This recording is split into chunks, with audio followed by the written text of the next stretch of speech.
In less than a week, the map of the eastern Mediterranean was altered in a way that few had anticipated. June 5, 1967, the dawn of a conflict unfolded that would redraw borders and change lives for generations. Across deserts and narrow strips of land, tens of thousands of soldiers mobilized, hundreds of aircraft climbed into the sky, and entire cities felt the weight of decisions taken in rooms that smelled of cigarette smoke and strong coffee. At the center of the calculation stood a small group of Israeli commanders and planners, a mix of hardened veterans and younger officers whose choices in those 6 days would be parsed for decades. The central question of this investigation is straightforward and stark. How did a country of 3 million execute a campaign that dismantled the air power of multiple neighbors and seized territory that had been contested for years? Today, we will reconstruct the moments before the first strike, the orders that followed the first explosions, the human scenes on the ground, and the diplomatic aftershocks that rippled outward. Stay with us until the end to see how days of steel and radio transmissions turned into months of new borders and long-term consequences for millions. The immediate context, by early June, was a region on a razor edge. For months, tensions had simmered along borders. Diplomatic exchanges had hardened into public threats, and mobilizations had become routine.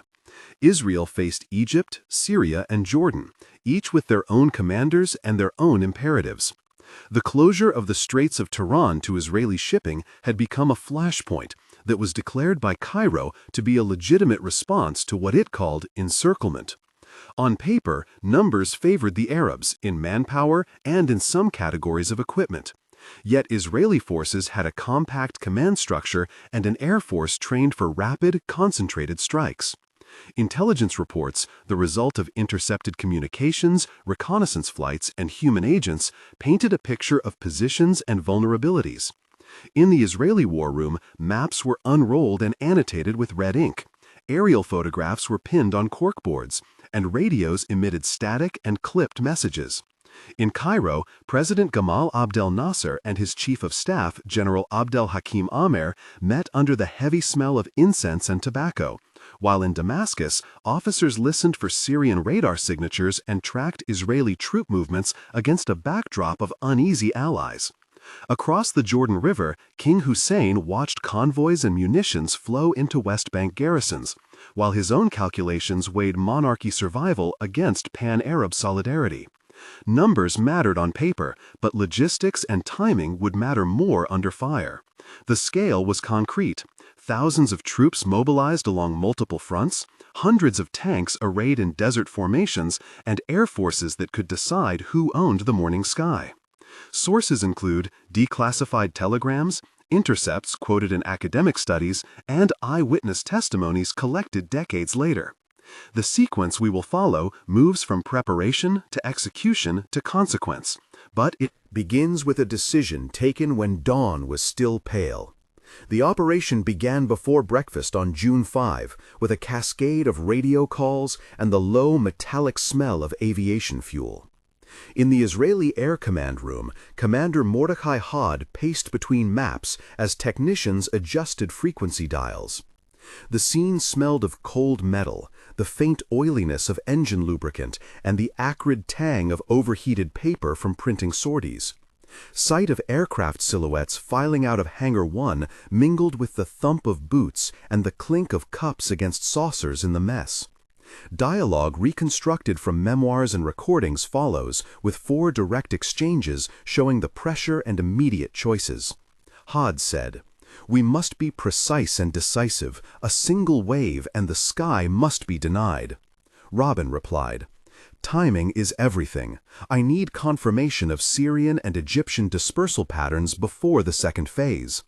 Diane said, "We will take Jerusalem if the window opens, but airspace must be ours first." Hod answered, "Then the first wave goes in at dawn, with fighters escorting the bombers and electronic countermeasures layered in." Each voice carried a different timbre: Hod's calm urgency, Robin's terse planning, Diane's political calculation, and the younger pilot's quiet eagerness. Sensory details saturate the scene. Wind carrying the grit of the desert into the tarmac. The metallic taste some pilots reported in their mouths before takeoff. The distant laughter of ground crew who had been awake for days, and the vibration underfoot as engines warmed. At the same time, on the Egyptian side, Nasser and Amer argued in a stifling office with ceiling fans cutting hot air. Amer insisting on offensive posturing, Nasser warning of escalation, and aides bringing in fresh dispatches with the scratch of fountain pens. Reconstructions show exchanges such as Amer saying, "We will block the straits and stand by our brothers." Nasser responding, "We must not be drawn into a war we cannot control." A scene filled with heat and tension and the smell of coffee and sweat. Across the region, air defenses creaked into life. Radar operators watched blips climb, and commanders gave certifications and tokens of authority to pilots moments before takeoff. The first strikes unfolded in a sequence planned down to minutes, not to terrorize, but to neutralize. Pilots described the dawn as a thin strip of pale orange, the sound of flaps closing like a low, urgent breath, the taste of adrenaline and burnt rubber in their mouths, and the brief sight of smoke plumes as runways were hit. Communications were terse and clipped. Radios popped with coordinates and short confirmations that the target was destroyed. The immediate result was the collapse of coordinated enemy air response in several theaters within hours, an operational shock that changed the calculus across the fronts. One-third into this narrative, pause to consider the human reaction, and share your voice in the comments below. If you were surprised that intelligence or planning could produce such an outcome in a matter of hours, tell us your first reaction in the comments. Which factor do you think mattered more, intelligence or command? Write just the word intelligence or command and add one sentence explaining why. Your comments help guide future episodes and sometimes point us to documents and witnesses we would not otherwise see. The debate matters because history is constructed not only from documents, but from interpretation and lived experience. While you write, we will continue into the phases that followed the initial strikes and examine who consolidated gains, who paid the human cost, and how the diplomatic world reacted. The ground campaign that followed was a series of tightly sequenced moves across arid plains and narrow hills that required coordination between armor, infantry, engineers, and air support. In Sinai, columns of armor moved under a blistering sun that stung the nostrils with dry dust. The leather straps of helmets rubbed skin raw, the metallic clank of tracks on hard ground echoed, and the taste of stale field rations was a constant companion. Dialogue on briefs and command vehicles followed a pattern of 4 to 6 exchanges as orders were clarified and contingencies assigned. An armored commander named Uzi Narkis said, "We press east and cut off supply lines to the enemy brigades." His operations officer replied, "We will need engineers to breach minefields and air cover at -30 minutes. The engineer chief said, "We have explosives staged and crews ready, but the terrain to the east is salt flat and unstable." Narkis answered, "Then we will reroute through the ridge and accept the delay." A junior officer added, "We must consider civilian routes to evacuate the towns we cross," and Narkis nodded. "Evacuation will be simultaneous with advance."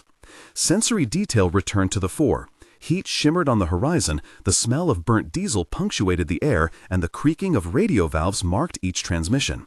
Elsewhere in the West Bank, urban fighting around Jerusalem combined ancient stone streets with the modern terror of artillery and mechanized columns. Soldiers climbed narrow staircases with gloves sticky from sweat, the rough face of stone pressing into palms, and the taste of dust in mouths as bullets chattered and echoes of older prayers mixed with new commands. On the Syrian front, the rocky slopes of the Golan created a different kind of combat noise, sharp and echoing, with the smell of pine trees scorched by fires and the metallic tang of spent shell casings underfoot. The operations reached a breaking point during the third day when opposing forces converged near major towns, and a single miscommunication could have reversed gains. A tension sequence of 500 to 600 characters captures this moment, slow time and acute awareness. In a muddy command post, radios hummed, maps were smeared with sweat. A young communications sergeant realized he had relayed the wrong coordinate. Dread tightened his chest as the phone line crackled. Commanders debated whether to hold or push, and 50 meters beyond, mortars screamed, and dust rose like a moving cloud of ash. and the orders finally shifted to containment. That misstep tested command resilience and forced improvisation that would cost time and lives. Another tension moment of similar length occurred in diplomatic channels when a message from an Allied capital suggested a ceasefire if certain positions were vacated. The prospect of withdrawal sparked fierce debate in a council room where old maps were spread and voices rose and fell. And outside the windows, the sound of distant sirens underscored the urgency. These were not cinematic pauses, but real instances of human error and moral choice, where the texture of leather chairs, the stale coffee, and the lines around eyes of senior officers recorded the strain. Casualties were both statistical and intimate. In the immediate term, hundreds of aircraft were destroyed or damaged across multiple air forces, and thousands of soldiers were killed, wounded, or captured depending on the front. Urban centers saw displaced families clutching what they could carry, the scent of smoke and damp clothing following them as they left homes. Secondary characters emerge in the record with individual roles and names that help anchor events.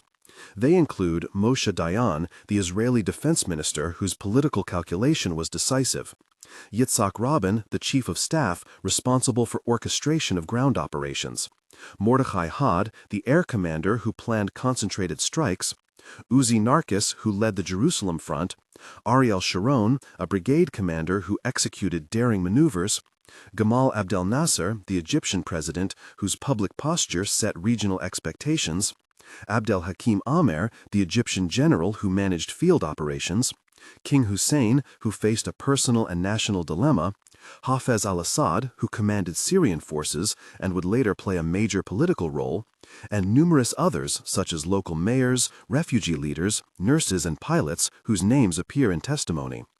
Each person added a human texture to sweeping statistics, whether they signed an order, stood on a rooftop, or carried a child through rubble. The international reaction was rapid. World capitals dispatched envoys, and the United Nations convened emergency sessions. Superpowers weighed whether to intervene with material or with pressure. Diplomatic cables recorded concern about escalation and warnings about lines not to cross. In the immediate aftermath, ceasefire proposals circulated and were accepted with reservations by combatants exhausted by days of kinetic intensity. A moment of analytical clarity helps explain why the operation was effective. Israeli concentration of air power combined with surprise and excellent intelligence. It was the ability to identify dispersed targets, to strike airfields, and to execute synchronized waves with suppression of enemy radars. Technical factors like pre-staged munitions, improvements in communications, and integrated ground-air doctrine mattered as much as political calculation. Yet the strategic calculus had a moral and civilian cost that numbers alone do not capture. Cities changed hands, populations fled, ancient neighborhoods and religiously significant sites became focal points not only of military logic but of deep human attachment. In the weeks that followed, territorial control shifted, and with it the politics of the region. 1 month after the conflict, lines had been redrawn and checkpoints proliferated. Commerce routes were interrupted, and populations in border towns faced shortages and uncertainty. The first month was dominated by immediate security concerns, clearing mines, restoring basic services, and attending to the wounded. Rebuilding teams and international aid began to trickle in, but the scars were visible. 3 months later, diplomatic efforts had produced tentative talks and a series of armistice understandings, though tensions remained high.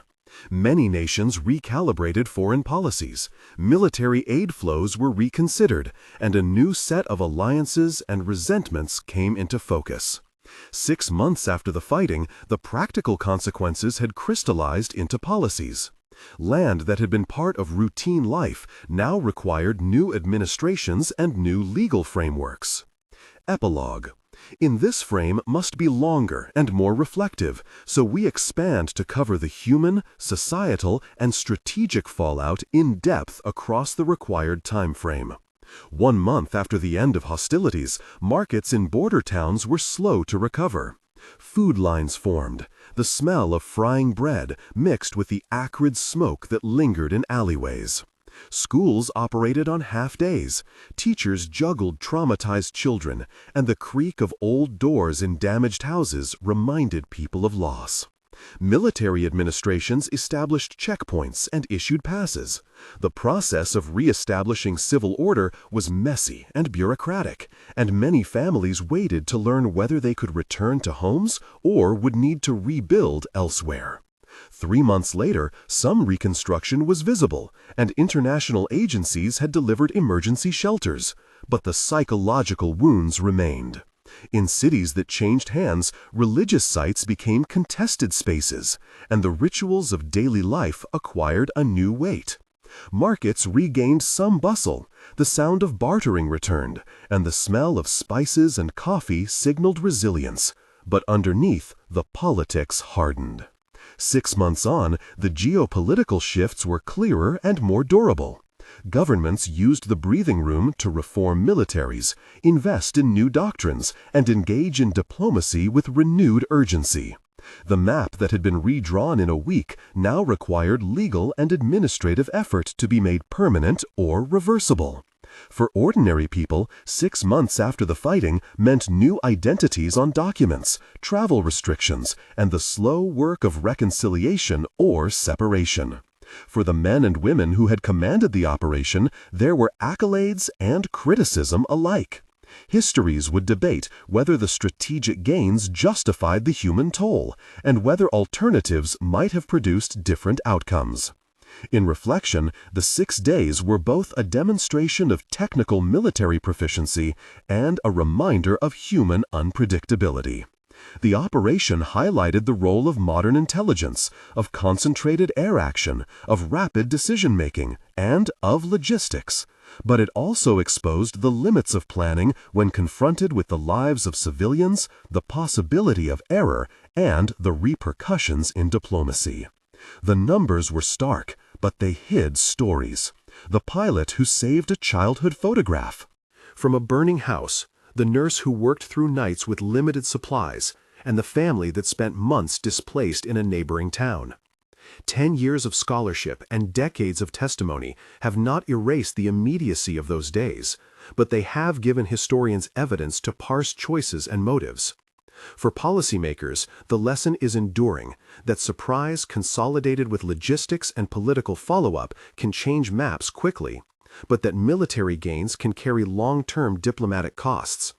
For citizens, the lesson is that decisions made in closed rooms can produce wide social ripples that take generations to smooth. If this investigation raised questions and you want to dive deeper into original documents, transcripts, and extended eyewitness interviews, subscribe to the channel and we will release the archives and long-form interviews. We produce work rooted in documents and testimony, and by subscribing, you help fund further research and enable us to obtain more primary source material. If you want more detail on the air campaign, the ground operations, or the diplomatic cables, tell us in the comments which aspect you want next, and we will prioritize it. Join the community and help us track down witnesses and documents that make these histories richer.